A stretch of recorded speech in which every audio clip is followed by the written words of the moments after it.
Good morning, Jay. It's very nice to have you here this Thank morning. We are really eager to hear about this topic that we're going to cover today. So can you tell us a little bit about your role at the Rural Health Projects?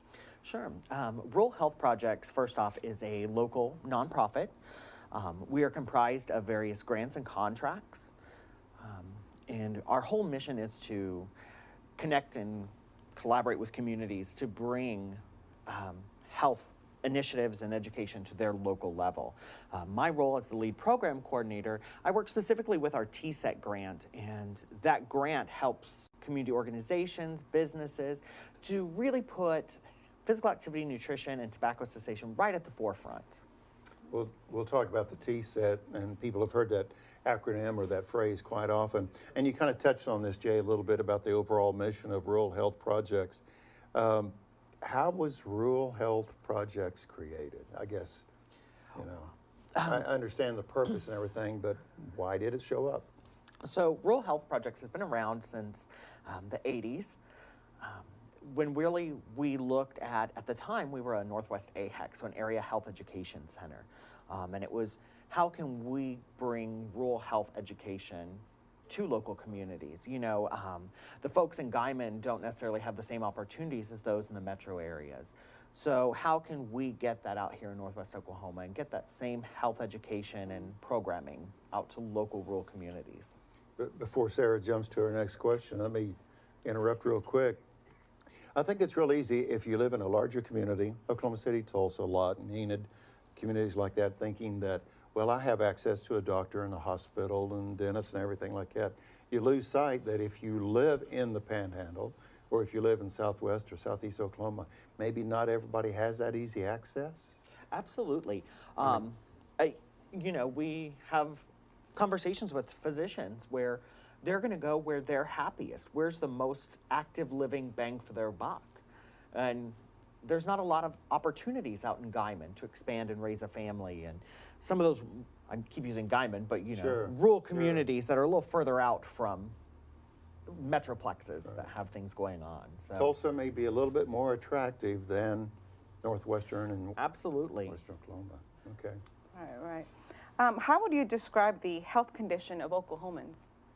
Well, I think statistically is the easiest way. Oklahoma currently ranks 46th out of the nation, which is pretty low. Wow.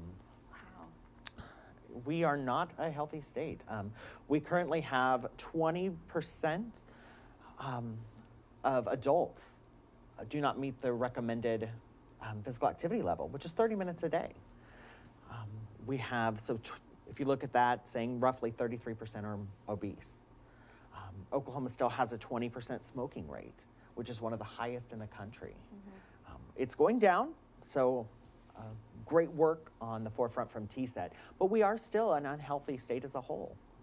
We currently spend approximately $8 billion in those three key factors, healthcare related cost each year. So if you look at our budget crisis, you can see money there that can be saved through being a healthier community. And you said B with a billion, right? That's B with a billion. Wow. That's approximately 8 billion. That's pretty alarming. I think most of us have watched enough television that we've seen the stop smoking ads on television. At the end of that little promo or a PSA, you'll see the little phrase or the acronym TSET. What is the Tobacco Settlement Endowment Trust? No wonder we say TSET. I was going to say that is a mouthful, so definitely. TSET is a constitutionally protected trust the state of Oklahoma put together into our state constitution in 2000. This stems directly from the 1996 Master Settlement Agreement actions. Basically, our state attorney generals from 48 states got together and said, Big Tobacco, you have been deceiving us. You've targeted our children through cartoon characters, glamorizing smoking and what it can do for you. And so our attorney generals got together, won a case against Big Tobacco. And so as long as tobacco products are sold in the state of Oklahoma, we will see an endowment yearly from Big Tobacco. They are ordered to pay that settlement to help offset some of our healthcare costs because, like I said, it's an alarming rate. And Oklahoma overwhelmingly voted, great move, Oklahoma, thank you, to put that into a protected trust. So there are 2 boards of governors that oversee the TSET funds. One is a fiscal board and one is a programmatic board. The trust, those endowments go directly into a savings account, and just off the interest from investments, programs are funded around the state. So here locally, our TSET staff works with businesses, organizations, institutions, the city, to help make Enid and Garfield County a healthier, vibrant place to be. It's interesting that you said that about just kind of the role that tobacco played. You have to be a certain age to remember the Marlboro Man, and then in certain magazines, it was always this young woman with the cigarette. I mean, it was just kind of this cultural that it was a cool thing to do. It was a classy thing to do. It was okay. But, and the appeal of cartoon characters, many of them used cartoon or animations, which appealed to our younger demographic. And Big Tobacco, even in their settlement testimony, used the phrase that youth are nothing but replacement smokers. So. Wow. Jay, can you tell us a little bit of what is in the Master Settlement Agreement? I think I kind of touched on that premise, that as long as tobacco is kind of sold in Oklahoma, or not kind of, as long as tobacco is sold in Oklahoma, they're going to pay that endowment. Even recently, the tobacco industry was found guilty again of still utilizing deceptive practices. So they had to pay an additional windfall to the state of Oklahoma into the TSET funds.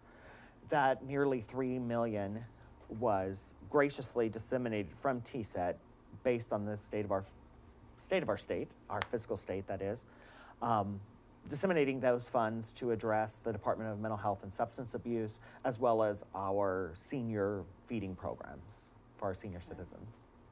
Good morning, Enid. It's 7:48, holding steady at 30 degrees, working our way up to 64. Our very special guest this morning with Rural Health Projects is Jay Sharp. Jay is a program coordinator. Jay, real quick, we've talked a little bit about TSET, the Tobacco Settlement Endowment Trust. With that, there's this health living program. Can you elaborate just a little bit on that? Yeah, the Healthy Living Program is one of the programs TSET branches out and does locally. Currently, we're in 60-plus counties throughout Oklahoma. The great thing about it is we are working in diverse sectors throughout. Our staff here locally covers Garfield and Grant counties. So we are working with businesses, churches, schools, city governments to better improve the health in the key factors of physical activity, nutrition, and tobacco control within those sectors. So if businesses are willing to take on a healthier role and say, I as a business owner or business manager want to see my staff be healthy, that ripple effect is when you have a habit at work, you take it home with you. So if you have a wife and child at home or a caregiver situation or whatever the situation is, whoever you're at home with, even your cat, you know, you're going to make sure that everybody's living a healthier lifestyle and doing better things in their life. Well, I know I have a healthy cat. I have a pretty healthy dog, so there it is. So there you go. It's perfect. We're good there. I know you were talking about earlier how difficult it can be to educate the community. How do, or educate people on all these important tips to stay healthy? How do community partnerships play a role in promoting that good health? They are essential. One great partnership that I'm going to highlight real quick is the city of Enid. Many folks don't know that there was a collaboration between Rural Health Projects, Integris, and the city of Enid to bring the Fit Club, as it's called here in Enid. They meet every Tuesday and Thursday at Champion Park Gymnasium at 5:30, and it's a free community group-led fitness. So the city of Enid said, this is a great project. You know, they graciously opened the doors of Champion Gym and said, we're going to reach out to the community and we're going to make our community healthy. And they averaged 25 to 30 participants every Tuesday and Thursday at that class. So without those partnerships and collaborations, our work would be so much more difficult.